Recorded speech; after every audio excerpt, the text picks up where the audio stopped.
not down on vitamin C and vitamin E or green tea. No, you need vitamin C and E for normal health. I mean, absolutely, especially if you're from a third world country.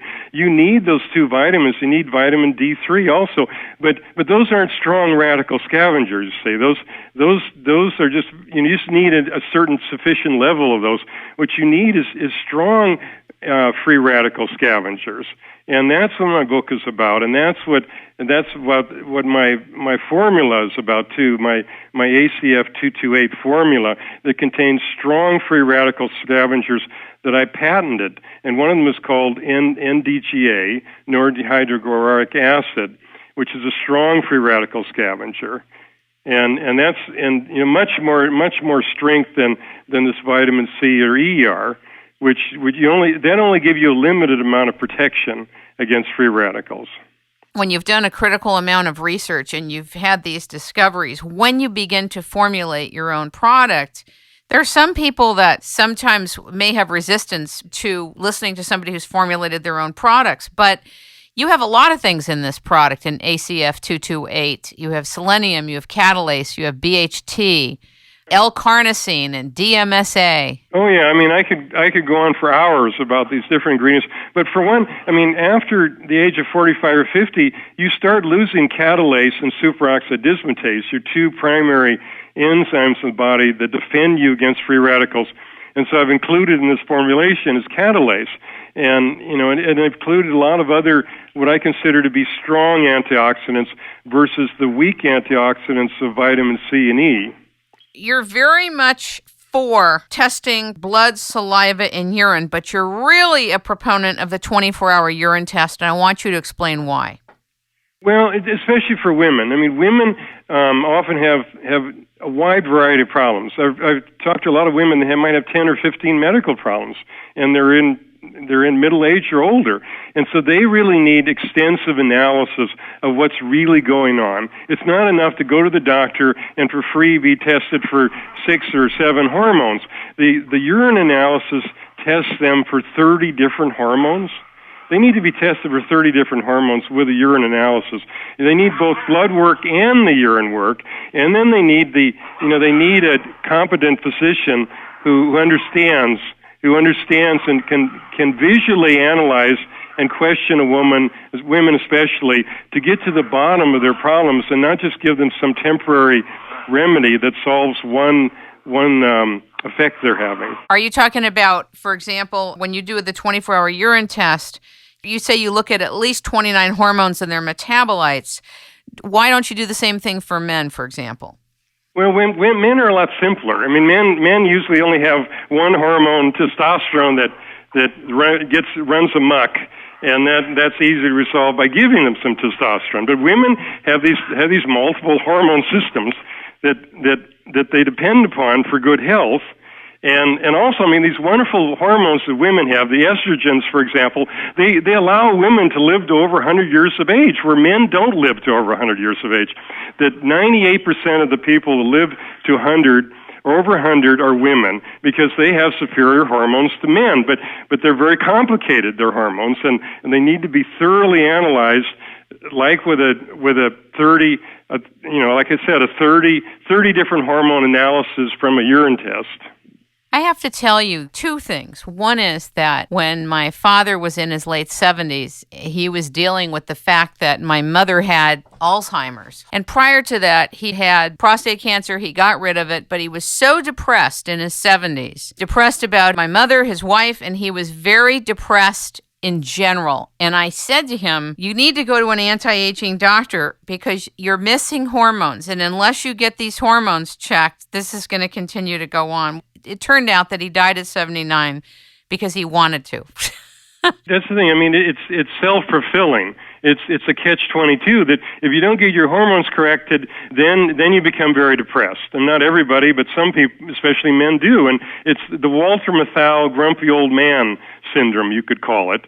That if a man doesn't have his hormones, then he becomes depressed. And many times patients will come into my office, husband and wife, and the wife will say to me, this isn't the man I married anymore. He was happy 20 years ago, 30 years ago when I married him. He was happy, he was jovial, and he's depressed now. He's sad, this man. Please help me. And the man doesn't think anything's wrong, but the woman realizes this man has changed dramatically. And he really needs some hormone replacement, especially with testosterone.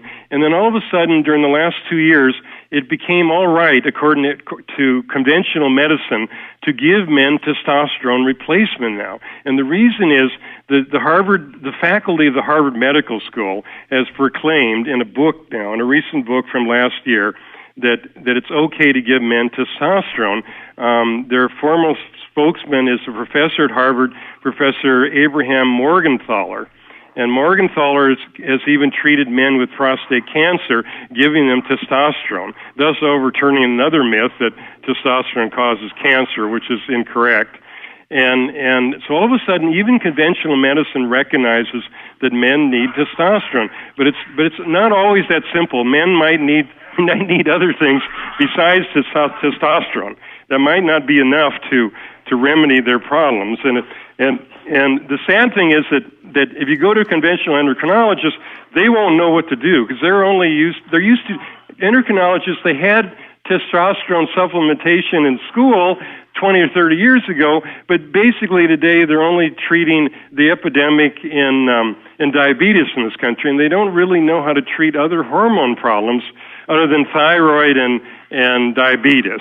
And so they're really unfamiliar with that, and that's why you need an anti-aging specialist. And then probably I would say, Dr. Lippman, that even a lot of anti-aging specialists aren't as far in terms of the whole system's understanding as you are, because I took my mother to an anti-aging specialist in Santa Monica. I'm not going to mention the person's name, but he just handed me a 5 milligram bottle of DHEA and said, give it to your mom. I mean, there was no testing, there was no nothing. That was in 2003, 2004. But I know you said that men lose between 2/3 and 3/4 the amount of testosterone from age 35 to 60, which has dire consequences. And it's true that testosterone was considered the boogeyman for men of causing cancer. Yeah, as a result, this whole phenomena of testosterone being dangerous for men was from a 1941 study on eunuchs. That they found these eunuchs didn't respond well to testosterone. And so ever since then, they thought that testosterone was wrong, with the exception of this one Danish physician between 1948 and 88. He gave all his patients testosterone, even those with gangrene, and he cured their gangrene. And so that they've been under this false illusion from 1941 until Professor Morgenthaler came around at the Harvard Medical School and used it on extensive patient base that he has and got these remarkable results and improvement in man's cardiovascular system, improvement in his humor. Didn't it also used to be there was another myth that any upgrade in testosterone would mean immediate aggression? It translated as overextended aggression. Do you remember that myth, that if you took it, that you would become so aggressive that you would almost become violent? Remember that? That's the thing. It has to be balanced. If you give them too much testosterone, like these weightlifters take, then you will get aggression out of that. If you return men to their teenage levels of aggression, and I'll start giving numbers out. And total testosterone, if you return men to a teenage level of 1,100 to 1,300, you might see some aggression, especially in driving in traffic where they drive aggressively. On the other hand, if you return to more normal values of men in their 30s, 20s and 30s, like 700 to 900, then you have a balance and a level-headedness from these men. Whereas if their total testosterone is below 400, before 450, you get depression in these men, as well as they're being more open to various prostate problems and other cardiovascular problems.